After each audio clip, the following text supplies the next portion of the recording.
Everybody, I got a new one for you, and this one you have to thank Lady Cap for. Lady Cap is one of my followers, and she sent me a comment asking me to check this company out, and I indeed did. So Lady Cap, thank you for that. If anybody else finds anything they want me to check out, I'll check it out, and if it's worthy, I will put it on here. But this one is a worthy one, trust me when I tell you. Okay, this one is a company called Semynex. All right, actually the company is not called Semynex, the product is called Semynex. All right, and basically what Semynex does is that you have sensors on your tongue. It senses sour products, it senses salt products, it senses sweet products, and it senses hot and cold products. Okay, so you have these sensors in your tongue that does all that at like in microseconds. Okay, so what Semynex is supposed to be now is a natural and artificial sweetener that will basically hijack the receptors on your tongue and make them overstimulated. Basically, like, you know how you get that crazy, they call it Japanese face. I don't like to use that because I don't want to offend nobody, but it is that face you get when you eat something extremely sour and you're like, ooh, you know what I'm saying? This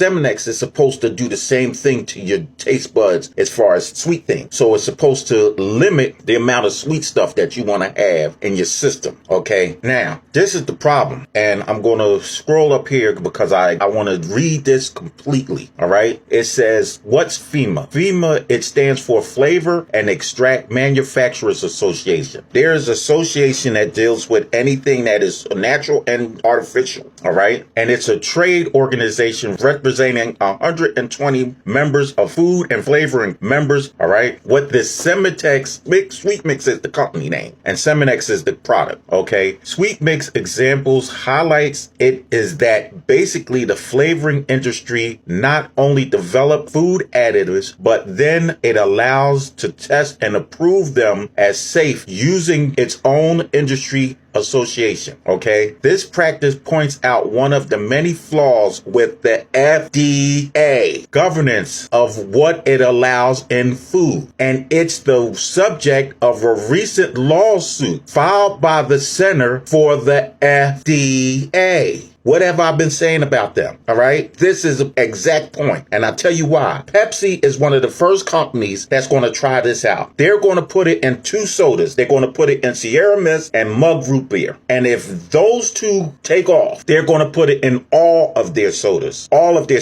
and soft drink. Okay, they're getting a license now. They're in the process of getting a license now to be able to put it in those 2 drinks. And once that approves, then they're going to put it in everything. All right. Right now, they don't know whether it's going to be healthy. They don't know whether it's not going to be healthy. There is no actual test being done for this product, but yet and still, they're pushing it, and they're pushing it so much that Pepsi is the first one to jump on board with it without actual full testing. Pepsi is going to put it in 2 of their sodas to see how it works. You know what I'm saying? So if you don't like artificial products, stop using Pepsi. Stop using Pepsi, because Pepsi, they already basically got the license.